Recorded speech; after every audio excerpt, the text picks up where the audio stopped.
আলহামদুলিল্লাহ রাব্বিল আলামিন ওয়াসসালাতু ওয়াসসালামু আলা নাবিয়িনা মুহাম্মদ ওয়া আলিহি ওয়া আসহাবিহি আজমাইন, আম্মা বাদ। সম্মানিত ভাই বন্ধুগণ, আজকের আলোচনার বিষয়বস্তু হলো ফজরের সালাতের শ্রেষ্ঠত্বের 10টি কারণ। আমাদের দেশে বা আমাদের সারা দুনিয়াতে মসজিদগুলোতে অন্য 4 ওয়াক্তে মুসল্লি যাই থাকে, ফজরের সময় তার চাইতে অনেক কম থাকে। যেই ওয়াক্তের গুরুত্ব সবচাইতে বেশি, ওই ওয়াক্তে মুসল্লির পরিমাণ সবচাইতে কম।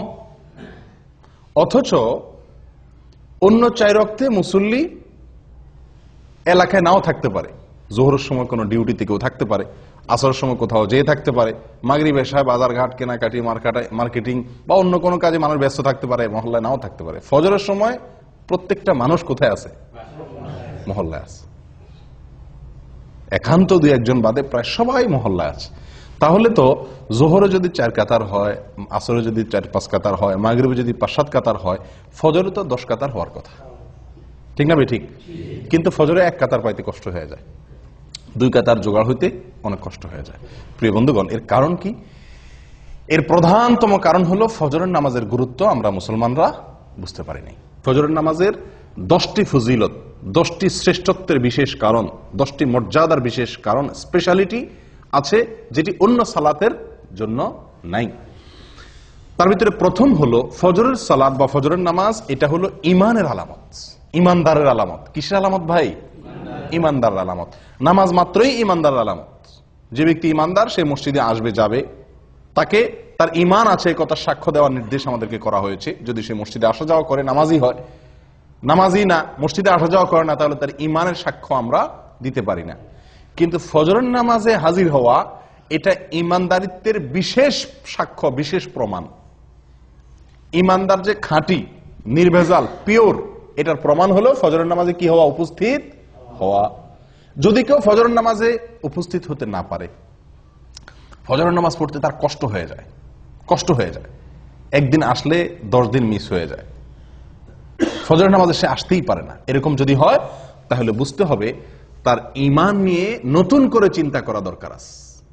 তার ইমানের ভিতরে যথেষ্ট ঘাপলা আছে। নবী সাল্লাল্লাহু আলাইহি ওয়াসাল্লাম বলেছেন, আবু হুরায়রা রাদিয়াল্লাহু তাআলা থেকে বর্ণিত, বুখারী এবং মুসলিমের হাদিসে আসছে, তিনি বলেন, লাইসা সালাতুন আফকালা আলাল মুনাফিকিনা মিনাল ফজরি ওয়াল ইশা লাউ ইয়ালামুনা মা ফিহিমা লাআতাউহুমা ওয়ালাউ হাবওয়ান। ফজর এবং এশার নামাজ, এই 2 ওয়াক্ত নামাজ মুনাফিকদের উপরে পড়া সবচেয়ে কষ্টের। অন্য কোন নামাজ পড়তে মুনাফিকদের এত কি হয় না? কষ্ট হয় না। মুনাফিক কারা ভাই? মুসলমানের বেশভূষা ধারণ করছে, সমাজে টিকতে হয় তাই মুসলমানের সাথে সব কাজ তাল মিলায়া করে, কিন্তু তলে তলে তার ভিতরে কি নাই?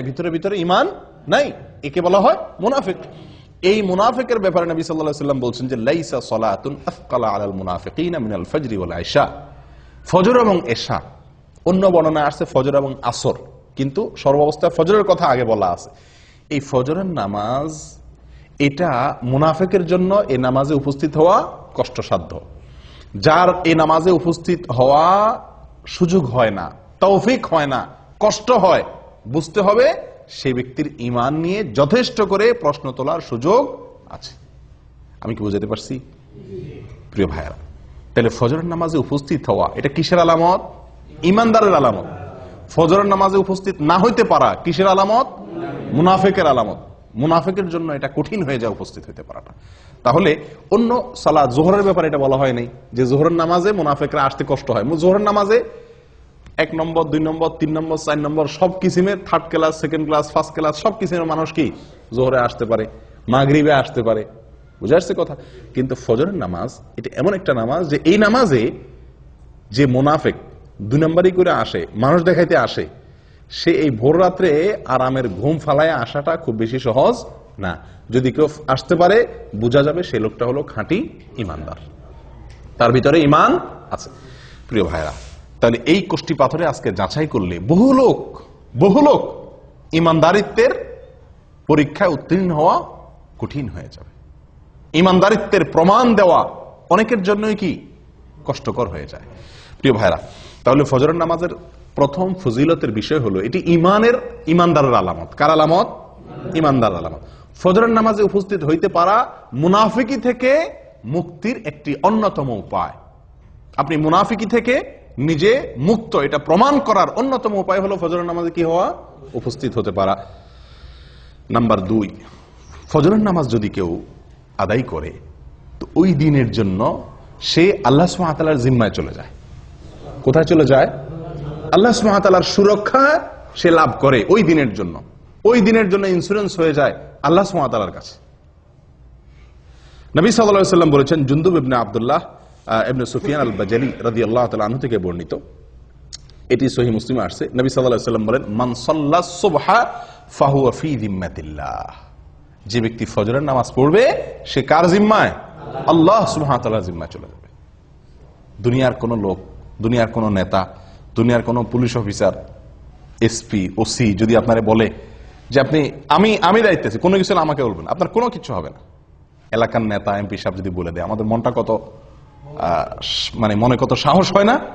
ও ভাই, আল্লাহ সুবহানাহু ওয়া তাআলা বলে দিচ্ছেন যে আল্লাহ ওই ব্যক্তির জিম্মা নেন। বড় কোনো বিপদ আপদ মুসিবত কোন সমস্যার সম্মুখীন সে হবে না। আল্লাহ সুবহানাহু ওয়া তাআলা স্বয়ং তার জিম্মাদারি নিয়ে নেন। কোন ব্যক্তির? যে ব্যক্তি ফজরের নামাজ জামাতের সাথে। ফজরের নামাজ আপনি পড়লেন, তার মানে ওই দিনের জন্য আপনি গ্যারান্টি পেয়ে গেলেন যে আপনার জিম্মাদারি কে রাখছেন? আল্লাহ সুবহানাহু ওয়া তাআলা রাখছেন। আপনি দিনের বেলা চলেন ফিরেন কাজ করেন, আপনি নির্ভয়ে চলতে পারেন যে আপনার জিম্মাদারি আল্লাহ সুবহানাহু ওয়া তাআলা নিয়েছেন। এটা ফজরের নামাজের জন্য আছে, অন্য কোনো নামাজের জন্য এরকম কোনো কথা বলা হয় নাই। নাম্বার 3, ফজরের নামাজে হাজির হলে আপনার পক্ষে আল্লাহর ফেরেশতাগণ আল্লাহর কাছে গিয়ে সাক্ষ্য দিবে। আপনি যে ভালো মানুষ এ কথার সাক্ষ্য দিবে কে? ফেরেশতারা। আল্লাহ সুবহানাহু ওয়া তাআলা তো জানেন আপনি ফজরের নামাজ পড়ছেন, কিন্তু তারপরেও আল্লাহর ফেরেশতাগণ গিয়ে আপনার পক্ষে ওকালতি করবে, আপনার পক্ষে গিয়ে সাক্ষ্য দিবে যে আল্লাহ আপনার বান্দাকে আমরা নামাজে দেখে আসছি। নবী সাল্লাল্লাহু আলাইহি ওয়াসাল্লাম বলেছেন, এটিও বুখারী মুসলিমের হাদিস, আবু হুরায়রা রাদিয়াল্লাহু তাআলা থেকে বর্ণিত, তিনি বলেন, ফেরেশতারা, দিনের ফেরেশতারা এবং রাতের ফেরেশতারা উভয়ে পালা বদল করে দুনিয়াতে ডিউটি করতে আসে আসমান থেকে। একদল ফেরেশতা আসে দুনিয়াতে, সারা পৃথিবীতে তারা বিচরণ করে, তারা আসমান থেকে নামে কখন? ফজরের সময়। তারা দিনের বেলা ডিউটি করতে আসে। আরেকদল ফেরেশতা সারা রাত ডিউটি করেছিল, তারা ফজরের সময় উপরে উঠে যায়। আবার তারা আসরের সময় আসে, দিনের বেলা যারা ছিল তারা দিনের শিফটে ডিউটি করার পর তারা আসরের সময় আবার আসমানে উঠে যায়। এই যে ফেরেশতাদের পালা বদল হয়, 2 ওয়াক্ত সালাত, ফজর এবং আসর, এই 2 ওয়াক্ত সালাত হলো ফেরেশতাদের ডিউটি বদলের সময়। আর এই সময়ে যদি আপনি ফজরের নামাজে হাজির হন, তো এই ফেরেশতারা যখন আল্লাহর কাছে চলে যায়, তখন আল্লাহ তাআলা জিজ্ঞেস করেন তাদেরকে যে আমার বান্দাদেরকে কি অবস্থায় রেখে আসছো? বুঝে আসছে কথা? অমুককে অমুককে অমুককে অমুককে এদেরকে কি অবস্থা রেখে আসছো? তো যারা নামাজরত ছিল আল্লাহ তাআলা তো জানেন কে কি অবস্থা আছেন। তারপর আল্লাহ তাআলা তাদের কাছ থেকে শুনে ওই নামাজি বান্দার জন্য একজন সাক্ষী আল্লাহ তাআলা সাব্যস্ত করেন, তার পক্ষে একজন সাক্ষী আল্লাহ তাআলা খাড়া করে দেন, ফেরেশতারা যেন সাক্ষী হয়ে যেতে পারে। তখন ফেরেশতারা বলে, আল্লাহ, আমরা যখন গিয়েছিলাম তখনও তারা সালাত আদায় করছিল, হ্যাঁ, আবার তারাকনাহুম ওয়া হুম ইউসাল্লুন ওয়া আতাইনাহুম ওয়া হুম ইউসাল্লুন। আমরা যখন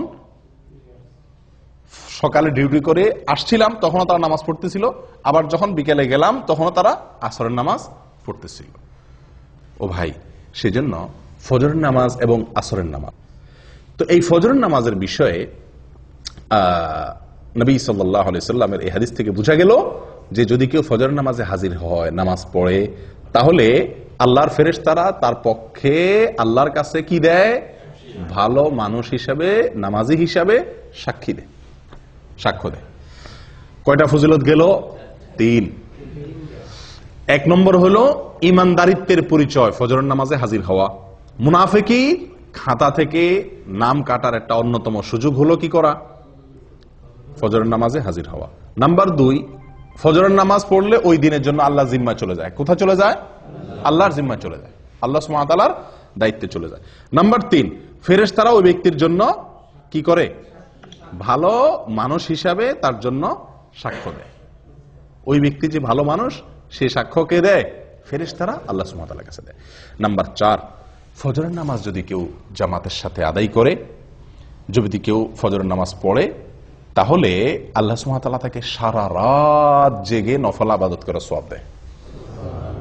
নবী সাল্লাল্লাহু আলাইহি ওয়াসাল্লাম বলেছেন, এটি সহিহ মুসলিমে আসছে, ওসমান ইবনে আফফান রাদিয়াল্লাহু আনহু থেকে বর্ণিত, মান সাল্লাল ইশা ফি জামাআহ ফাকান্নামা সাল্লা নিসফাল লাইল ফাকান্নামা কামা নিসফাল লাইল ওয়া মান সাল্লাস সুবহা ফি জামাআহ ফাকান্নামা সাল্লাল লাইলা কুল্লাহ আও ফাকান্নামা কামাল লাইলা কুল্লাহ আও কামা ক্বাল। ভাই, যদি কেউ এশারের সালাত জামাতের সাথে আদায় করে তো ওই ব্যক্তি অর্ধেক রাত দাঁড়িয়ে দাঁড়িয়ে নফল ইবাদত করলে, তাহাজ্জুদের নামাজ পড়লে যে সওয়াব পাইতো সেই সওয়াব আল্লাহ সুবহানাহু ওয়া তাআলা তাকে দিবেন। যদি এশার নামাজ কোথায় পড়ে? জামাতের সাথে মসজিদে হাজির হয়ে আদায় করে। আর যদি কেউ ফজরের নামাজ জামাতের সাথে আদায় করে তো আল্লাহ সুবহানাহু ওয়া তাআলা তাকে সারা রাত দাঁড়িয়ে তাহাজ্জুদের নামাজ পড়ার, নফল নামাজ পড়ার, রাত জেগে সারা রাত জেগে নফল নামাজ পড়ার সওয়াব আল্লাহ তাআলা তাকে দান করবেন। আপনি শুধু এশার নামাজটা জামাতের সাথে পড়ে ঘুমায় যান, এরপরে উঠে ফজরের নামাজটা জামাতের সাথে পড়েন, বাস সারাটা রাত ঘুমাইলেন, অথচ আপনার আমল নামার ডিউটি লেখা হলো আপনি নফল আমল করছেন, নফল নামাজ পড়ছেন। বিনা ডিউটিতে বেতন পাওয়ার একটা সুযোগ। কোন নামাজ? ফজরের নামাজ। কয় নম্বর গেল? 4। নাম্বার 5, ভাই কিয়ামতের দিন ভয়াবহ অন্ধকার হবে, ভয়াবহ অন্ধকার হবে। যার যার পার্সোনাল আলো দিয়ে চলতে হবে। বিভিন্ন পরিবেশ, বিভিন্ন পরিস্থিতি কিয়ামতের ময়দানে তৈরি হবে। যারা যারা ফজরের নামাজ জামাতের সাথে পড়বে, ফজরের নামাজ পড়বে, মসজিদে এসে ফজরের নামাজ আদায় করবে, তাদের ব্যাপারে 5 নম্বর ফজিলতের বিষয় হলো কিয়ামতের দিন আল্লাহ সুবহানাহু ওয়া তাআলা তাদের জন্য ফকফকা উজ্জ্বল লাইটের ব্যবস্থা করবেন। কথা বুঝে আসছে ভাই? ঝাপসা আলো না, উজ্জ্বল আলোর ব্যবস্থা থাকবে। কাদের জন্য? ফজরের নামাজে যারা জামাতে উপস্থিত হয় তাদের জন্য। নবী সাল্লাল্লাহু আলাইহি ওয়াসাল্লাম বলেছেন, আবু দাউদ এবং তিরমিজি বর্ণিত হয়েছে হাদিসটি, বাশশিরিল মাশাঈনা ফি যলামি ইলাল মাসাজিদি বিন নূরিত তাম ইয়াউমাল কিয়ামাহ। যারা পায়ে হেঁটে হেঁটে ভোরে ভোরে সূর্য ওঠার আগে অন্ধকারের মধ্যে, আলো আঁধারের মধ্যে যারা পায়ে হেঁটে হেঁটে মসজিদে আসে কষ্ট করে, সুসংবাদ দিয়ে দাও ওই সমস্ত আল্লাহর বান্দাদেরকে। কিসের সুসংবাদ দাও? বিন-নূরি তাম্মি ইয়াউমাল কিয়ামা, কিয়ামতের দিন পরিপূর্ণ আলোর আলো আল্লাহ সুবহানাহু ওয়া তাআলা তার জন্য দান করবেন। ওই ব্যক্তির জন্য আলোর ব্যবস্থা করবেন, পার্সোনাল আলো। সবাই অন্ধকারে নিমজ্জিত থাকলেও তাকে আল্লাহ সুবহানাহু ওয়া তাআলা তার জন্য পার্সোনাল আলোর ব্যবস্থা করে রাখবেন, স্পেশাল আলোর ব্যবস্থা থাকবে। এবং সে আলো ঝাপসা আলো না। আপনি হাঁটবেন ফজরের সময় আলো আঁধারের আলো দিয়া, কিন্তু কিয়ামতের দিন আল্লাহ তাআলা যে আলো দিবেন তার বিনিময়ে এই যে কষ্ট করে অন্ধকারে হাঁটলেন, সে আলো হবে কি? অনেক ফকফকা, অনেক পরিষ্কার ঝকঝকে পরিপূর্ণ আলো, যেটাকে বলা হয়।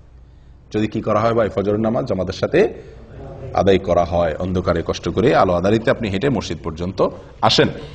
নাম্বার 6, ফজরের নামাজ যদি কেউ আদায় করে তো তার বিনিময়ে আল্লাহ সুবহানাহু ওয়া তাআলা তাকে জান্নাতের সবচেয়ে বড় পুরস্কার দান করবেন। জান্নাতের সবচেয়ে বড় পুরস্কার কি ভাই? না, সেটা তো আছেই। জান্নাতের ভিতরে মানুষ যত পুরস্কার, যত নেয়ামত আল্লাহ তাআলা দিবেন, হুরে আইন দিবেন, আল্লাহ সুবহানাহু ওয়া তাআলা তাদের জন্য যে কোনো ফল দিবেন, যা চাইবে তারা তা পাবে। কত নেয়ামত থাকবে না? দুধের নহর প্রবাহিত হবে, মদের নহর প্রবাহিত থাকবে, দুনিয়ারে নাপাক গান্দা মদ না, পবিত্র মদ। যাই হোক, অনেক নেয়ামতের আল্লাহ তাআলা ব্যবস্থা করবেন জান্নাতীদের জন্য। আল্লাহ সুবহানাহু ওয়া তাআলার যে নেয়ামতে জান্নাতীরা সবচেয়ে বেশি খুশি হবে, যে নেয়ামতের জন্য জান্নাতীরা সবচেয়ে বেশি লালায়িত থাকবে, কোনটা সেটা? আল্লাহ দিদার, আল্লাহর সাক্ষাৎ, আল্লাহর সাক্ষাৎ। জান্নাতীদের সবচেয়ে বড় চাহিদা থাকবে যেন তারা কি করতে পারে? আল্লাহ সুবহানাহু ওয়া তাআলাকে একটু সরাসরি দেখতে পারে। যারা ফজরের নামাজ নিয়মিত পড়ছে, সব সময় ফজরের নামাজ পড়ছে এবং আসরের নামাজ পড়ছে, ফজরের নামাজ এবং আসরের নামাজ পড়ছে, এরা আল্লাহ সুবহানাহু ওয়া তাআলাকে দেখবে কিরকম জানেন? পূর্ণিমার চাঁদ, পূর্ণিমার চাঁদে, পূর্ণিমার রাতে আকাশের চাঁদ কিরকম দেখা যায়? চাঁদের 1 তারিখ, 2 তারিখ, 3 তারিখ, 4 তারিখ, 5 তারিখ, এই দিনগুলোতে চাঁদ এত স্পষ্ট, এত ক্লিয়ার দেখা যায়। কিন্তু পূর্ণিমার রাতে চাঁদ কিরকম দেখা যায়? নবী সাল্লাল্লাহু আলাইহি সাল্লাম বলেন, পূর্ণিমার রাতে চাঁদ যেভাবে তোমরা দেখো পরিষ্কার, যারা সূর্য ডুবার আগে এবং সূর্য ওঠার আগের যে নামাজ, সূর্য ডুবার আগের নামাজ হলো আসর, আর সূর্য ওঠার আগের নামাজ হলো কি? ফরজ। নবী সাল্লাল্লাহু আলাইহি ওয়াসাল্লাম বলেন এই নামাজগুলো যাতে না ছুটে, এই নামাজগুলো যেন না ছুটে, সম্ভব হলে তুমি সেই দিকটার প্রতি ভালো করে কি করো? খেয়াল করো, লক্ষ্য রাখবে যাতে এই নামাজগুলো না ছুটে। তাহলে কি হবে? ওই আল্লাহ সুবহানাহু ওয়া তাআলাকে, জান্নাতের সবচেয়ে বড় নিয়ামত আল্লাহ তাআলাকে একেবারে স্পষ্টভাবে পরিষ্কার করে দেখার সুবর্ণ সুযোগ পাওয়া যাবে। আল্লাহ তাআলা আমাদের সকলকে সেই নিয়ামত দান করেন। 7 নম্বর পুরস্কার, ফজরের সালাত যারা পড়বে এবং বিশেষ করে জামাতের সাথে, তাদের জন্য জাহান্নাম থেকে মুক্তি। ওহ, কত বড় বড় পুরস্কার এক একটা। 7 নম্বর পুরস্কার কি রে ভাই? জাহান্নাম থেকে মুক্তির পরোয়ানা পাওয়া যাবে, জাহান্নাম থেকে মুক্তির পরোয়ানা পাওয়া যাবে। নবী সাল্লাল্লাহু আলাইহি ওয়াসাল্লাম বলেছেন, এটি সহিহ মুসলিমের হাদিস, লাইন ইয়ালিজান নার আহাদুন সাল্লা ক্বাবলা তুলুইশ শামসি ওয়া ক্বাবলা গুরুবিহা। ওই ব্যক্তি কখনো জাহান্নামে প্রবেশ করবে না। কিছু লোক আছে না ভাই, জাহান্নামে যাবে, ইমানদার যেহেতু, জাহান্নামের শাস্তি ভোগ করার পরে সে কোথায় আসবে? জান্নাতে আসবে। না, এরকম না। একবারে প্রথম চান্সে আপনি জান্নাতে যেতে পারবেন, ফার্স্ট চান্সে আপনি জান্নাতে যেতে পারবেন। জাহান্নামে যে সেখান থেকে এসে জান্নাতে ঢোকা লাগবে না। লাই আলিজা, কখনো প্রবেশ করবে না জাহান্নামে ওই ব্যক্তি, যে ব্যক্তি সাল্লা ক্বাবলা তুলুইশ শামসি ওয়া ক্বাবলা গুরুবিহা, যে ব্যক্তি সারা জীবন সব সময় চেষ্টা করছে ফজর এবং আসর এই 2 ওয়াক্ত নামাজ এর ব্যাপারে যত্নশীল ছিল, এই 2 ওয়াক্ত নামাজের পরে গাফলতি করে নাই, এই ব্যক্তি জাহান্নামে কখনো কি হবে না? প্রবেশ করবে না। ও ভাই, কত বড় বড় পুরস্কার এক একটা, লক্ষ্য করছেন? ফজরের নামাজের বিনিময়ে, আল্লাহু আকবার। আর এই নামাজটাতে আমরা সমাজের সবচেয়ে বেশি সংখ্যক লোক গাফেল থাকি, শুয়ে থাকি, অলসতা করি। কেউ হয়তো বলতে পারেন, আরে ভাই, এই যে জাহান্নাম থেকে মুক্তির জন্য কত আমলই তো আছে, এটা করলে জাহান্নাম থেকে মুক্তি, এটা করলে জাহান্নাম থেকে মুক্তি, ওইটা করলে জাহান্নাম থেকে মুক্তি, অনেক আমলের কথা আপনারা শুনছেন না? তো এতগুলার কি দরকার আছে? যে কোনো একটা করলে তো জাহান্নাম থেকে মুক্তি পাওয়া যায়, এরকম কারোর মনে প্রশ্ন আসতে পারে। তাদেরকে বলবো, ভাই, দুনিয়ার কোন আদালতে আপনি যদি আসামি হয়ে যান, তাহলে আসামির খাতা থেকে নাম কাটানোর জন্য আপনি কতগুলো পথ ধরেন?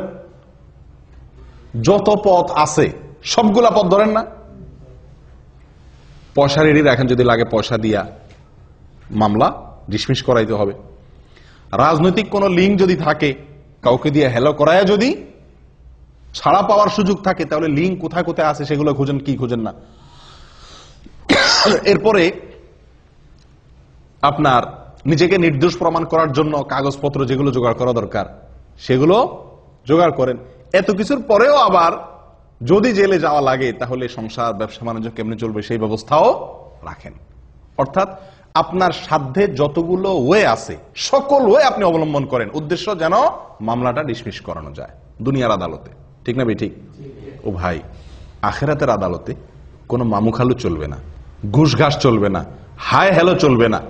সেই জায়গাতে মুক্তির জন্য, সেই জায়গায় মুক্তি তো চিরকালের জন্য মুক্তি, সেই জায়গায় ধরা তো চিরকালের জন্য ধরা, তারপরে আর কোনো কোর্ট নাই, আদালত নাই।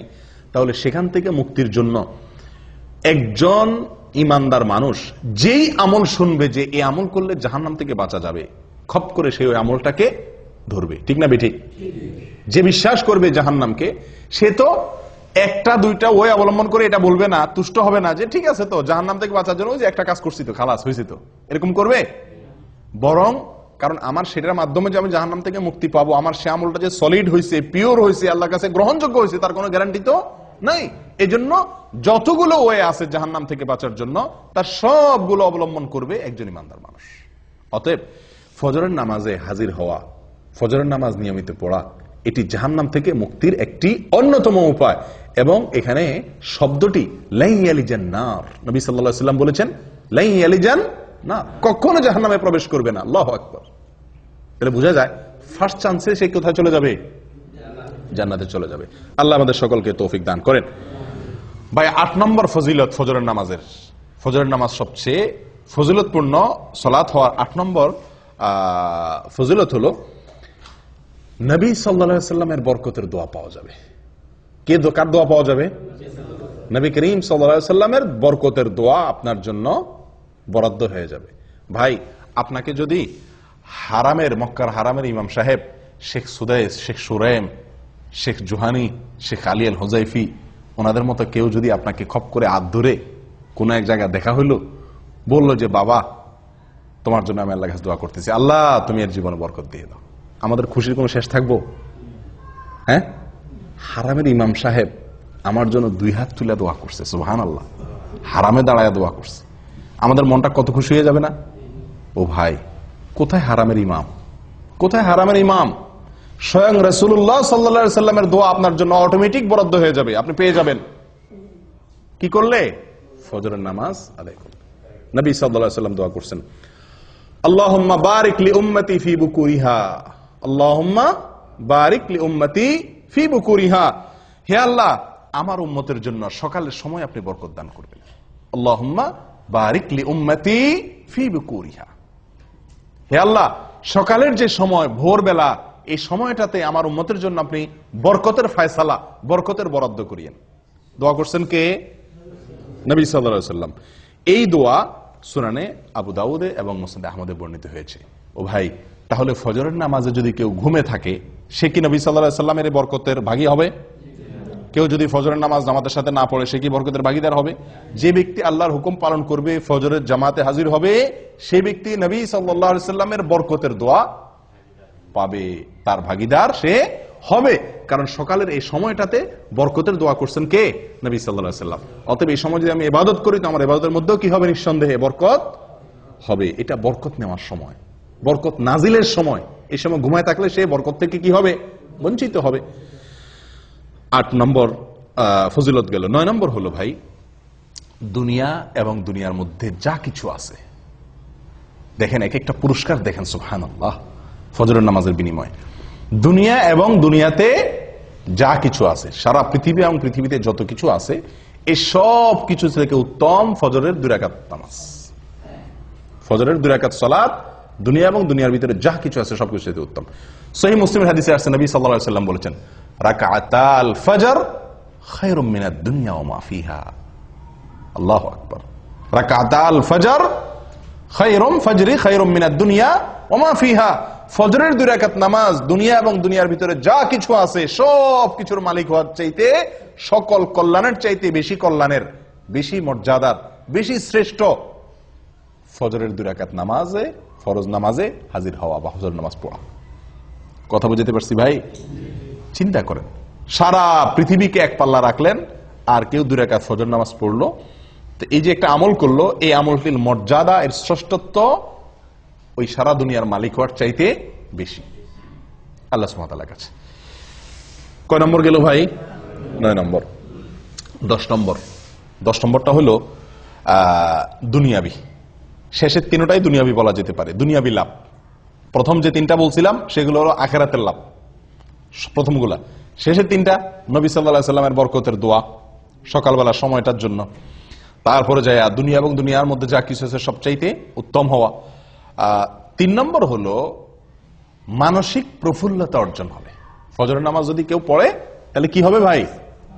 মানসিক প্রফুল্লতা অর্জন হবে, মনটা ফুরফুরা হয়ে যাবে, মনটা ভিতরে এক ধরনের স্ফূর্তি অনুভব হবে, ঝরঝরা লাগবে, নিজেকে কি লাগবে? ঝরঝরা লাগবে, নির্ভার লাগবে, ফুরফুরা লাগবে, যদি আপনি কি করেন? ফজরের নামাজ আদায় করেন। এবং এই পুরস্কারটি একেবারে বাস্তবিক, অর্থাৎ এই পুরস্কারটি আমরা নিজেরা সরাসরি ফিল করতে পারি, অনুভব করতে পারি, এরকম পুরস্কার। এটার জন্য অপেক্ষা করতে হবে না যে আপনি মারা যাবেন তারপরে পাবেন, না, এটা নগদ পুরস্কার। ফজরের নামাজের নগদ পুরস্কার হলো শেষের পুরস্কারটা। সেটা কোনটা? ফজরের নামাজ আদায় করলে মনটা কি হয়ে যাবে? হালকা হয়ে যাবে, নির্ভার হয়ে যাবে, পাতলা হয়ে যাবে, ফুরফুরে হয়ে যাবে, ঝরঝরা হয়ে যাবে, প্রফুল্ল হয়ে যাবে। কিভাবে? তার বিবরণ নবী সাল্লাল্লাহু আলাইহি ওয়াসাল্লাম আমাদেরকে শুনাইছেন সহিহ বুখারী এবং মুসলিমের হাদিসে। তিনি বলেন, মানুষ যখন ঘুমায় ভাই রাতে, তো শয়তান তার কপালে 3টা গিরা দেয়। শয়তান তার কপালে কয়টা গিরা দেয়? 3টা গিরা দেয়। গিরা দেওয়া মানে কি? গিরা দেওয়া মানে হলো, আমি বলি যে মানে মাথা টিপে আর কি, মাথা টিপে। মাথা টিপার মতো কাজ করে আর কি তার এই গিরাগুলা। উদ্দেশ্য, এই গিরা দেওয়ার উদ্দেশ্য হলো সে যাতে শোয়া থেকে কি করতে না পারে, উঠতে না পারে, সেই জন্য তার কপালে এই গিরা দিয়ে রাখে। এই গিরা দিলে হয়তো মানে কিভাবে সে গিরা দেয়, গিরা তার দেখা যায় না, হয়তো বা মানুষের যাতে ঘুম আরামের সাথে আসে বা অলসতা আসে, এই জাতীয় কোনো অদৃশ্য গিরা দেয় কে? শয়তানে, চিরশত্রুয়ে, চিরশত্রুয়ে, চিরদুষ্টুয়ে আমাদের মাথা কপালে 3টা গিরা দেয় ঘুমাইলে। এরপরে যখন ফজরের সময় হয়, ভোরবেলা হয়, আল্লাহর কোনো বান্দা যদি তার ভিতরে ইমানের শক্তি থাকে, তার ভিতরে যদি কি থাকে, ইমানের শক্তি থাকে, আর কোন রকম একটু সাহস করে বাহাদুরের মতো কম্বলটা ফেলা দিয়ে এরকম উঠতে পারে, তো সঙ্গে সঙ্গে শয়তান মিয়ার একটা গিরা কি হয়ে যায়, খুলে যায়। শয়তানের কি হয়ে যায়, একটা গিরা খুলে যায়। গিরা দিয়ে দিলে শরীরটা ভার হয়ে যায়, উঠতে পারে না, অলসতা লাগে, মজা লাগে। আপনারা লক্ষ্য করে দেখেন, অন্য কোন সময়ের ঘুম এত মজার হয় না, ঠিক ফজরের সময়ের ঘুমটা যত কি হয়, মজার হয়। এর মানে কি? এর মানে হলো ওই দুষ্ট শয়তান হয়তো শরীর টিপে, বুঝে আসছে কথা? এত আরাম করে ঘুমটা আসে, সারা রাত যার ঘুম না আসে তারও ঘুম আসে কখন? ফজরের সময়, ঠিক না ঠিক? এর মানে কি? এর মানে হলো শয়তানের সর্বশক্তি নিয়োগ করে সে, যাতে আপনি ফজরের সময় মসজিদে যেতে না পারেন। আসরে যান, বাধা দিতে পারলো না, তার এত বেশি টেনশন নাই। মাগরিবে গেছেন, এশায় গেছেন, জোহরে গেছেন, পারলো না সে ঠেকাইতে, এত বেশি টেনশন নাই। কিন্তু ফজরে আপনাকে ঠেকাইতে পারলে তার বিশাল লাভ, আপনাকে জাহান্নামে নেওয়ার জন্য অনেক দূর সে আগে গেল। এই জন্য সে তার সর্বশক্তি প্রয়োগ করে 3টা গিরা দেয়, যাতে ফজরের সময় আপনি হাজির হইতে না পারেন। এই জন্য তো এই গিরা খায়া বেশিরভাগ মুসল্লি মসজিদে আসতে পারে না। ফজরের সময় এই 3 গিরা খায়া শয়তানের বান্ধন খুলে আর আসার মতো ইমানি শক্তি থাকে না। ও ভাই, যদি আল্লাহর কোনো বান্দা যদি ফজরের সময় সাহস করে, হিম্মত করে, যখনই শয়তান তার মনে ওয়াসওয়াসা দেয়, হাদিসে আসছে শয়তান কানে কানে বলে, আমাদের মনের মধ্যে বলে, কি বলে? লাইলুন তওয়িল ফারকুদ, আর রাত এখনো কি অনেক লম্বা, আরো ঘুমা, আরেকটু ঘুমা। আপনি লক্ষ্য করে দেখছেন, ফজরের আজান হয়ে গেছে, তখনও কম্বলটা টাইনে আমরা গায়ে দেই, ঠিক না? 20 মিনিট পরে জামাত দাঁড়াবে, উজু করতে 10 মিনিট চলে যাবে, উঠে যাই না, তখনও কম্বলটা আমরা টেনে গায়ে দেই। কারণ কি? ওই যে শয়তান আমাদের মাথায়, মনের ভিতরে ওয়াসওয়াসা ঢুকাই দিছে যে কি, লাইলুন তাওয়িল ফারকুদ, রাত অনেক, এখনো অনেক সময়, তুই আর একটু ঘুমা। সারা রাত ঘুমাইলেন, 4 ঘন্টা, 5 ঘন্টা, 6 ঘন্টা ঘুমাইলেন, কিন্তু এই 5 মিনিট না ঘুমাইলে আপনি মরে যাবেন না, কিন্তু মনে হয় যে 5 মিনিট না ঘুমাইলে মনে মরে যাবেন, এরকম লাগে না ওই সময় উঠতে? কারণ শয়তান তার সর্বশক্তি প্রয়োগ করে গিরা তো দেয়, এরপর আপনার কানে কানে ফিসির ফিসির করে বলে। আসলেই আপনি লক্ষ্য করে দেখেন, মনে হয় যে কেউ একটা বলে মনে মনে যে অনেক সময় আছে এখন, ঠিক না ঠিক? ও ভাই, তো আল্লাহর কোনো বান্দা যদি ঘুম থেকে উঠে যেতে পারে কম্বল ফেলে দিয়ে, আমি নবী সাল্লাল্লাহু আলাইহি সাল্লামের বরকতের দোয়া নিতে চাই, আমি জান্নাতে এক চান্সে যেতে চাই, জান্নাতে গিয়ে আল্লাহ তাআলাকে একেবারে পরিষ্কার পূর্ণিমার চাঁদের মতো আল্লাহ সুবহানাহু ওয়া তাআলাকে দেখতে চাই, আমি জাহান্নাম থেকে মুক্তি চাই, আমি ঈমানদারিত্বের পরিচয় দিতে চাই, মুনাফিকের খাতা যেন নাম লেখা না হয়, আমি আল্লাহর নিরাপত্তার ভেতরে প্রবেশ করতে চাই, আমি ফেরেশতাদের সাক্ষ্য পেতে চাই, আমি সারা রাত জেগে ইবাদতের সওয়াব পেতে চাই, আমি কিয়ামতের ময়দানে উজ্জ্বল আলো যেন হয় আমার জন্য, তার ভাগীদার যেন আমি হতে পারি, সেটা চাই। এই কথাগুলো মাথায় রেখে যদি আপনি কম্বলটারে কি করতে পারেন, ফেলে দিতে পারেন, এবং এই হাদিসটা মাথা রাখতে পারেন, নবী সাল্লাল্লাহু আলাইহি ওয়াসাল্লাম বলেছেন, ফজরের সময় শয়তান যে গিরা দেয় এবং আপনারে মজার ঘুম পাড়ানোর চেষ্টা করে, এটা যদি আপনি মাথায় রেখে ঝেড়ে ফেলে উঠে যেতে পারেন, সঙ্গে সঙ্গে একটা গিরা শয়তানের খুলে যায়। এরপরে যদি আপনি গিয়ে কষ্ট করে উঠার পরেও কিন্তু একটু অলসতা হালকা হালকা লাগে, হালকা হালকা, শীতের দিন তো বেশি কষ্ট হয়, গরমের দিনও একটু কষ্ট হয়, যা কোন রকম হিম্মত করে দিয়ে পানিতে হাত দিয়ে বিসমিল্লাহ বলে ওযুটা করে ফেলতে পারেন। ওযুটা করার পরে দেখবেন শরীরটা আরো অর্ধেক পাতলা হয়ে গেছে, কারণ গিরা আরেকটা তখন খুলে যায়। এরপরে আরেকটু বাকি থাকে, মসজিদে যাব না রুমে পড়ে ফেলবো, আরেকটু অলসতা থাকে। এরপর যদি সাহস করে বাইর হয়ে যান হিম্মত হয়ে মসজিদের দিকে এবং আসেন, ফজরের নামাজটা যদি পড়ে ফেলতে পারেন কোন রকম, সঙ্গে সঙ্গে 3 নম্বর গিরাও কি খুলে যায়, শরীর ফুল পাতলা হয়ে যায়। এই যে নবী সাল্লাল্লাহু আলাইহি সাল্লামের হাদিসটি, 3টা গিরা খুলে শরীর পাতলা হয়ে যাওয়া, নির্ভর হয়ে যাওয়া, এটা আমরা বাস্তবে সব সময় অনুভব করার সুযোগ আছে, আছে না নাই? আমরা সবাই অনুভব করি, হয়তো খেয়াল করি না। আপনি লক্ষ্য করে দেখেন, রাতে শোয়ার পরে ভোর রাতে শরীরে যে ভার মনে হয় যে উঠলে মনে হয় মরে যাব, এত কষ্ট, এত আরামের ঘুম বাদ দিয়ে উঠলে, এই ঘুম ছেড়ে উঠলে মনে হয় আমি শেষ, এরকম মনে হয় না? কিন্তু উঠা বসার পরে, কম্বলটা ছেড়ে দিয়ে নামার পরে দাঁড়াতে পারলে মনটা অনেকটা পাতলা মনে হয়, ঠিক না? ঠিক, অনেকটা পাতলা, কারণ যে গিরা খুলে গেছে। ওযু করার পরে আরো পাতলা মনে হয়, হালকা হয়ে গেছে। আর ফজর পড়ার পরে তো একেবারে পরিপূর্ণ ফ্রেশ হয়ে যায় মনটা। আমি কি বুঝাতে পারছি ভাই? একদম ফ্রেশ হয়ে যায় ফজরের সালাত জামাতের সাথে আদায় করার পরে। একজন মানুষ ফজরের নামাজ না পড়ে, কোনোদিন আপনি ফজরের নামাজ না পড়ে কাজে যান, উঠেন, অন্যান্য কাজে লাগেন, আপনি যতই কাজ করেন আপনার মনের ভিতরে এক ধরনের ভার, এক ধরনের আনফ্রেশনেস আপনি অনুভব করবেন। কিন্তু যদি ফজর নামাজ জামাতে পড়তে পারেন তাহলে ইনশাআল্লাহ ওই দিনটা আপনার মনটার মধ্যে কি থাকবে? ফুরফুরে একটা ভাব থাকবে। ও ভাই, তাহলে গিরা খোলার কাহিনী বুঝতে পারছেন তো? আমরা তো বলি যে দুনিয়ার কোনো কাজে যদি আপনি আরামের ঘুম বাদ দিয়ে উঠেন, মেজাজটা গরম হয় না? সামনে কেউ কিছু বললেও খিটখিটে মেজাজ লাগে, ঠিক না? ঠিক। এরপরে আপনি উঠলেন, ঘুম থেকে উঠে যাইতেছেন, যত দূর সামনে আগান তত মেজাজ আরো খারাপ হয়, ঠিক না? ঠিক। আপনি ঘুমের মধ্যে আছেন, হঠাৎ করে আপনার মালিকে বসে ফোন দিয়ে বসছে, এই তাড়াতাড়ি আসো।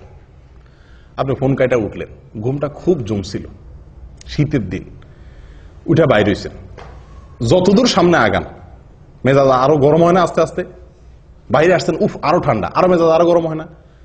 শরীরটাতে এক ধরনের মানুষ অপ্রস্তুতি ভাব চলে আসে, মানুষের মধ্যে বিরক্তির ভাব চলে আসে, ঠিক না? ঠিক। কিন্তু যদি কেউ ফজরের নামাজ জন্য উঠে, এই প্রত্যেকটা কাজের পরে উঠলো, ওযু করলো, নামাজ পড়লো, পটপট করে শরীরটা আরো কি হতে থাকে? পাতলা হতে থাকে। কারণ যে শয়তান ওটাকে ভার করে রাখছে, আল্লাহ সুবহানাহু ওয়া তাআলা ইবাদতগুলোর মাধ্যমে তাকে আল্লাহ তাআলা কি করে দেন? পাতলা করে দেন। তাহলে ভাই, যদি কেউ ফজর নামাজ আদায় করে, নবী সাল্লাল্লাহু আলাইহি ওয়াসাল্লাম বলেছেন, ফাসবাহা নাশীতান তিবান নফস, ফজর নামাজ আদায় করতে পারলে তিনি গিরা খুলে গিয়ে সে ব্যক্তি হাসি খুশি, প্রফুল্ল এবং পবিত্র মন নিয়ে তার দিনটা শুরু করে। আর যদি কেউ ফজর নামাজ না পড়তে পারে, ওয়াইল্লা আসবাহা খাবিসান নফসি কাসলান, সারাটা দিন তার শরীর মেজমেজ, অলসতা এগুলা করতে করতে চলে যায়। আপনি পরীক্ষা করে দেখেন। আল্লাহ তাআলা আমাদের সকলকে এই ফজরের গুরুত্ব বুঝার তৌফিক দান করেন। 10টি গুরুত্ব,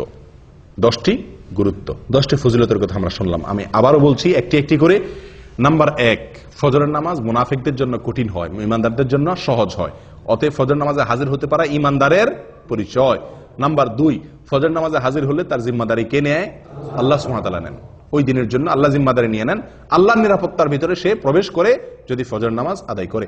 নাম্বার 3, ফেরেশতারা আল্লাহ সুবহানাহু ওয়া তাআলার কাছে গিয়ে ওই ব্যক্তির পক্ষে কি দেয়? সাক্ষ্য দেয় যে সে সালাত আদায় করছে, ভালো কাজ করছে। নাম্বার 4, যদি কেউ ফজর নামাজ জামাতের সাথে আদায় করে তো আল্লাহ সুবহানাহু ওয়া তাআলা তাকে সারা রাত দাঁড়িয়ে তাহাজ্জুদের নামাজ পড়ার সওয়াব, নফল নামাজ পড়ার সওয়াব দান করেন। নাম্বার 5, ফজর নামাজ যদি কেউ জামাতের সাথে পড়ে, আলো আঁধারিতে কষ্ট করে মসজিদে আসে নিয়মিত, তো আল্লাহ সুবহানাহু ওয়া তাআলা তার বিনিময়ে কিয়ামতের দিন তাকে পরিপূর্ণ আলোর ব্যবস্থা করেন, তার জন্য স্পেশাল তার জন্য আলোর ব্যবস্থা করেন কিয়ামতের দিন। 6 নম্বর পুরস্কার হলো আল্লাহ সুবহানাহু ওয়া তাআলাকে দেখা জান্নাতীদের সবচেয়ে বড় পুরস্কার, সবচেয়ে বড় পুরস্কার। এই পুরস্কারটি সে শুধু পাবে তা নয়, পূর্ণিমার চাঁদ যেরকম মানুষ দেখতে পারে পূর্ণিমার রাতে, আল্লাহ সুবহানাহু ওয়া তাআলাকে সে এরকম পরিষ্কার ভাবে দেখতে পারবে। এবং সে না, সব জান্নাতীরা কেউই ভিড় করবে না আল্লাহকে দেখার জন্য। দেখার জন্য একটা জিনিস দেখতে গেলে, অনেক লোক দেখতে গেলে ভিড় করে অনেক সময় দেখা লাগে না, আল্লাহ সুবহানাহু ওয়া তাআলাকে সেরকম ভিড় করে দেখতে হবে না। এক কথা, আল্লাহ সুবহানাহু ওয়া তাআলার সাথে সাক্ষাৎ নসিব হবে, দিদার নসিব হবে। কি করলে? ফজর নামাজ জামাতের সাথে আদায় করলে, নিয়মিত আদায় করলে। 7 নম্বর আমল ভাই, 7 নম্বর আমল হলো জাহান্নাম থেকে মুক্তির পরোয়ানা পাওয়া যাবে। কোত্থেকে? জাহান্নাম থেকে মুক্তি। ওই ব্যক্তি জাহান্নামে প্রবেশ করবে না যে ব্যক্তি আসর এবং ফজরের নামাজের যত্ন করবে, নবী সাল্লাল্লাহু আলাইহি ওয়াসাল্লাম তাকে পরামর্শ দিয়েছেন আমাদেরকে, তোমরা যদি সম্ভব হয় চেষ্টা করো যেন আসর এবং ফজরের নামাজ কখনো না ছুটে তোমাদের। বুঝে আসছে কথা? তাহলে কি হবে? নবী সাল্লাল্লাহু আলাইহি ওয়াসাল্লাম বলেছেন জাহান্নামে প্রবেশ সে ব্যক্তি করবে না। 8 নম্বর আমল হলো সকালের সময়ের জন্য নবী সাল্লাল্লাহু আলাইহি ওয়াসাল্লাম কি করছেন? দোয়া করেছেন। কিসের দোয়া করছেন? বরকতের দোয়া করেছেন। তো এই ফজরের সময়টা, এই সময়টার জন্য নবী সাল্লাল্লাহু আলাইহি ওয়াসাল্লাম বরকতের দোয়া করছেন। কেউ যদি ফজরের নামাজ পড়ে উঠে আল্লাহর ইবাদত করে তাহলে সে নবী সাল্লাল্লাহু আলাইহি ওয়াসাল্লামের কেমন যেন সে কি হলো? বরকতের ভাগীদার হয়ে গেল। এই টাইমে যে কাজ করবে ওই কাজে তার বরকত হবে। 9 নম্বর হলো ভাই, ফজরের নামাজের 2 রাকাত ফরজ নামাজ আদায় করা দুনিয়া এবং দুনিয়ার মধ্যবর্তী সব কিছুর মালিক হওয়ার চাইতে বেস্ট এবং শ্রেষ্ঠ সম্পদশালী সে ব্যক্তি হয়ে গেল। 10 নম্বর হলো ফজর নামাজ যদি জামাতের সাথে আদায় করেন তাহলে মনটা প্রফুল্ল হয়ে যাবে, হাসি খুশি হয়ে যাবেন, নির্ভার হয়ে যাবে, পাতলা হয়ে যাবে এবং এভাবে আপনার সারাটা দিন কাটবে। কয়টা ফজিলত গেল? 10টা। 11 নম্বর একটা সম্পূরক ফজিলতের কথা বলি, সেটাও দুনিয়াবী ফজিলত। সেটা হলো স্বাস্থ্যের দিক থেকে একজন মানুষ যদি ফজর নামাজে উঠে অনেক রোগ বালাই থেকে আল্লাহ তাআলা তাকে হেফাজত করেন। যে ব্যক্তি সকালে ঘুমায় থাকে ওই ব্যক্তির চাইতে যে ব্যক্তি সকালে উঠে ওই ব্যক্তির জন্য স্বাস্থ্যগত দিক থেকে সে ব্যক্তি অনেক বেশি ভালো থাকে। দেখুন আমাদের ইয়েতে উর্দুতে একটা প্রবাদ বা হিন্দিতে একটা প্রবাদ আছে, সুবাহ কি হাওয়া হাজার বিমারিও কি দাওয়া। সকালবেলার হাওয়া এটা হাজার হাজার রোগের ঔষধ। একজন মানুষ যদি ফজরের নামাজের সময় উঠে ফজরের নামাজের সময় মসজিদে আসে পায়ে হেঁটে, তাহলে সকালে হাওয়া তার গায়ে লাগবে কি লাগবে না? যে ঘুমা রয়েছে 7টা-8টা বাজে উঠছে তার তো এই নসিব হয় নাই। তাহলে স্বাস্থ্যের জন্য এটা কি অত্যন্ত ভালো সকালে ফজর নামাজ জন্য উঠতে পারা। ও ভাই, আমাদের বিশেষ করে প্রবাসে এবং দেশেও বহু লোককে দেখা যায় ফজরের নামাজ পড়ে। কখন পড়ে? সূর্য ওঠার পরে, মানে তার মন মতো। সোজা কথা, সকাল 7টা অথবা 8টা বাজে ফজরের নামাজ পড়ে। আবার হাদিসও দেয় অনেকে। হাদিস কি? নবী সাল্লাল্লাহু আলাইহি ওয়াসাল্লাম বলেছেন, মান নামা আন সালাতিন আও নাসিয়াহা ফালইউসাল্লিহা ইযা যাকারাহা ফাইন্না যালিকা ওয়াক্তুহা। নবী সাল্লাল্লাহু আলাইহি ওয়াসাল্লাম বলেছেন, যদি কেউ ঘুমায় যায়, ঘুমের কারণে উঠতে না পারে, অথবা ভুলে যায়, তাহলে তার যখন স্মরণ হবে বা ঘুম ভাঙবে তখনই তার নামাজ পড়বে, তার গুনাহ হবে না, ওইটাই তার জন্য নামাজ। বাহ! এই হাদিস দেখায় 12 মাস বহু লোক আছে ওই ফজরের নামাজের সময় উনি ঘুমায় থাকেন। উনি 8টা বাজে, 7টা বাজে, 9টা বাজে উঠা মাশাআল্লাহ করে নামাজ পড়েন, এবং এটা 12 মাস বা বেশিরভাগ সময়। এরকম বহু লোক আছে না? আমি বহু লোক দেখছি, জিজ্ঞাসা করছি তো উনি হাদিস শুনে দিয়েছেন। নবী সাল্লাল্লাহু আলাইহি ওয়াসাল্লাম বলছেন ঘুমায় গেলে মাফ, ঘুম থেকে উঠে পড়বেন। বাহ! ঘুমায় গেলে কার জন্য মাফ? যে ব্যক্তি ঘুম থেকে উঠতে পারে নাই, কদাচিৎ হঠাৎ একদিন ঘটে গেছে, অ্যালার্ম দিয়ে রাখছে, সবারে বলে রাখছে, আজানও শুনে নাই, সবগুলো মিস হয়ে গেছে, ঘুম এত ভার হয়ে গেছে, অ্যাক্সিডেন্টলি একদিন হয়ে গেছে, তার জন্য এটা। নবী সাল্লাল্লাহু আলাইহি ওয়াসাল্লামের নিজেরও একদিন ফজর নামাজ ছুটে গেছে। ঘুম থেকে উঠছেন সূর্য ওঠার পরে, ওনার সাথে সব সাহাবীরা মিলে সফরে ছিলেন, শরীর ক্লান্ত ছিল, ঘুম আসছে, একজনকে উনি পাহারাদার রাখছেন। অ্যালার্ম ঘড়িতে তখন ছিল না, একজনকে পাহারাদার রাখছেন, বলছেন তুমি ডাইকে দিবা। এই বেচারারও কি এসে গেছে? ঘুম এসে গেছে। আসলে এবার সবাই ঘুম, ফজর নামাজের রক্ত শেষ, সূর্য উঠে গেছে, যখন রোদ লাগা শুরু হয়েছে এবার সবাই আস্তে আস্তে ঘুম ভাঙছে। নবী সাল্লাল্লাহু আলাইহি ওয়াসাল্লামকে আল্লাহ সুবহানাহু ওয়া তাআলা এই এক ওয়াক্ত জীবনে ফজর নামাজ দেরি করায়া পড়াইছেন আমাদের শেখার জন্য। আমাদের কিসের জন্য? শেখার জন্য, যেন এরকম জীবনে হইলে কি করব সেই পদ্ধতি আমরা জেনে নিতে পারি। কিন্তু এটা ওনার জীবনে কয়বার হয়েছে? একবার। আর আপনি প্রতিদিন সে কাম করবেন। ওনার যুগে তো অ্যালার্ম আলা ঘড়ি ছিল না, মসজিদের মাইকের আজান শোনা যেত না। আপনার যুগে সব ব্যবস্থা আছে, আপনি 4-5বার অ্যালার্ম দেন, মাশাআল্লাহ, বিমান তো মিস হয় না, রেলগাড়ি তো মিস হয় না, ডিউটি টাইম তো মিস হয় না, ফজর কেমনে মিস হয়? হ্যাঁ, ওখানে তো মিনিট সেকেন্ড হিসাব করে আসেন, ফজর নামাজ তো মিনিট সেকেন্ড হিসাব করে আসার দরকার হয় না, ঠিক না বে ঠিক? তাহলে এখানে কিভাবে মিস হয়? এগুলো সব হলো গাফলতি। এগুলো সব হলো কি? গাফলতি। আল্লাহ সুবহানাহু ওয়া তাআলা বলেছেন, ফাওয়াইলুল লিল মুসাল্লিন আল্লাযীনা হুম আন সালাতিহিম সাওয়ান। নামাজ পড়লেই শুধু হবে না, গাফলতি করবেন, অলসতা করবেন, 4 ওয়াক্ত পড়বেন, 1 ওয়াক্ত পড়বেন না, এই টাইপের মুসল্লি সবচাইতে আজকে বেশি। 4 ওয়াক্ত হাজির হয়, ফজরে আসে না, 3 ওয়াক্ত হাজির হয়, 2 ওয়াক্ত পড়ে না সুবিধা মতো, অথবা যখন উঠে তখন। ভাই, এভাবে আদায় করলে কখনো নাজাত বা মুক্তি পাওয়া যাবে না। যে নামাজটা সবচেয়ে গুরুত্বপূর্ণ, যে নামাজটা পড়তে কষ্ট হয়, এটার মর্যাদা সবচেয়ে বেশি, এটার গুরুত্ব সবচেয়ে বেশি দিতে হবে। অতএব আপনি এই অজুহাত দিতে পারবেন না যে আমি ঘুমায় গেছি এই জন্য 8টা 9টা বাজে উঠা পড়ছি। এটা একদিন হতে পারে, সবসময় হতে পারে এটা? আপনি যদি অ্যালার্ম দিয়ে রাখেন, বেনামাজি লোক থাকলে বাদ দেন, আজকে দেরিতে শুয়েছি সেজন্য নামাজ বাদ গেছে, তাহলে কালকে আমি তাড়াতাড়ি শুয়ে যাই, চেষ্টা করলে এই সমস্যা থেকে বের হয়ে আসা সম্ভব কি সম্ভব না? অতএব 12 মাসের জন্য 8টা-9টা বাজে যারা নামাজ পড়েন তারা জেনে রাখবেন তাদের এই নামাজ মন মতো নামাজ হবে। কোম্পানির ডিউটি আপনাকে একটা টাইম বেঁধে দিয়েছে এতটা থেকে এতটা, আপনি মন মতো অন্য টাইমে যা ডিউটি করে চলে আসছেন, কি বলেন? বেতন দিবে আপনারে? আপনাকে বলছে 8টা টু 5টা তোমার ডিউটি, আপনি 8টা টু 5টা অন্য কোনো কাজ করে ঘুরে ঘেরা সমনষ্ট করে ঘুমায় টুমায় থাকলেন, 5টার পরে যায় কেউ নাই, আপনি ঘুরে ঘেরা 5টার পরে 8 ঘন্টা যায় বয়ে থাকলেন, টুকটাক কিছু কাম কাজ করলেন, মাস শেষে করুন বেতন দেন, আপনারা দিবে কেউ বেতন? কোনো পাগলে? আল্লাহ সুবহানাহু ওয়া তাআলা বলেছেন ইন্নাস সালাতা কানাত আল মুমিনিনা কিতাবাম মাওকুতা, সালাত নির্দিষ্ট সময় আল্লাহ তাআলা নির্ধারিত করে রাখছেন, নির্দিষ্ট সময়, ওই সময় পড়তে হবে। আপনার মন মতো 9টা বাজে ঘুম থেকে উঠে ফজর পড়লে আদায় হবে না, এটা হঠাৎ একদিন হতে পারে বিশেষ কোনো কারণে, বিশেষ কোনো অজুহাতে। ও ভাই, ফজরের এই নামাজটির গুরুত্বের আরো কয়েকটি দলিল আছে ভাই। কোরআনে আল্লাহ সুবহানাহু ওয়া তাআলা শপথ করেছেন সকালের সময়টার, দিন এবং রাতে 24 ঘন্টার ভিতরে যে কয়েকটি সময় সবচেয়ে মূল্যবান তার ভিতরে একটা হলো এই সকালবেলা। আল্লাহ সুবহানাহু ওয়া তাআলা কোরআনে শপথ করেছেন ওয়াল ফাজরি ওয়া লায়ালিন আশ, ফজরের শপথ, কারণ ফজর টাইমটা গুরুত্বপূর্ণ। আল্লাহ সুবহানাহু ওয়া তাআলা বলেছেন ওয়াস সুবহি ইযা আসফার, বলছেন কি বলেন নাই? সকালের শপথ, কারণ সকালের টাইমটা গুরুত্বপূর্ণ, ভোরের টাইমটা। আল্লাহ সুবহানাহু ওয়া তাআলা এরকম কোরআনে বহু জায়গায় এরকম নির্দেশ করেছেন। এক জায়গায় বলেছেন ওয়াসাব্বিহ বিল আশি ওয়াল ইবকার, সকালে এবং সন্ধ্যায় এই দুই টাইমে আল্লাহর পবিত্রতা বর্ণনা করো, ইবাদত করো, নামাজ পড়ো। ও ভাই, তাহলে এই টাইমটার গুরুত্ব বোঝা গেছে তো? অতএব এই টাইমটার প্রতি যত্ন রাখতে হবে। ভাই, ফজর নামাজ পড়তে কষ্ট কেন হয়? এর প্রধান কারণ হলো রাতে দেরিতে শোয়া। ফজরের নামাজ জামাতের সাথে পড়তে না পারা, টাইম মতো পড়তে না পারা, উঠতে না পারার মূল কারণ কি? রাতে দেরিতে শোয়া। আমাদের আয়েশা বলেছেন নবী সাল্লাল্লাহু আলাইহি ওয়াসাল্লামের বিষয়ে যে কানা ইয়াকরাহুন নাওমা ক্বাবলা আল আইশা ওয়াল হাদিসা বাদা, নবী সাল্লাল্লাহু আলাইহি ওয়াসাল্লাম এশার আগে কথা বলা এটা তার খুব অপছন্দের কাজ ছিল। এশার আগে ঘুমানোটা অপছন্দের কাজ ছিল, আর এশার পরে কথাবার্তা বলাটা তার অপছন্দের কাজ ছিল। দিনী কথা, স্বামী স্ত্রীর কোনো দরকারি কথা, এটা ছাড়া অন্য কোনো কথা তার পছন্দ ছিল না। আর আমাদের আড্ডাবাজি শুরুই হয় কখন? এশার পরে, 11টা 12টা 1টা বাজে। তো এই বাঁচতে বাঁচতে শুতে শুতে যদি দেরি হয়, এই জন্য ফজরের সময় উঠতেও কি হয়ে যায়? কষ্ট হয়ে যায়। ভাই, আমার নামাজ আমার জান্নাত, আমার নামাজ আমার জীবন, আমার নামাজ আমার জাহান্নাম থেকে মুক্তির কারণ, আমার এই ফজর আমার কিয়ামতের দিনের আলো, আমার এই ফজর আমার নবীর দোয়া, আমার এই ফজর এটা ফেরেশতাদের সাক্ষ্য আমার পক্ষে পাওয়া, আমার এই ফজর মানে আমার সারাদিনের গ্যারান্টি আল্লাহর কাছ থেকে নিয়ে নেওয়া। এত বড় ফজিলতের আমল, এটা আমাকে ফজরের সময় করতে হবে। এটা যদি মাথায় থাকে তাহলে রাতে শুইতে কি হবে না? দেরি হবে না। আল্লাহ তাআলা আমাদের সকলকে তৌফিক দান করুক। জাযাকুমুল্লাহ ওয়া আখিরু দাওয়ানা আলহামদুলিল্লাহি রাব্বিল আলামিন।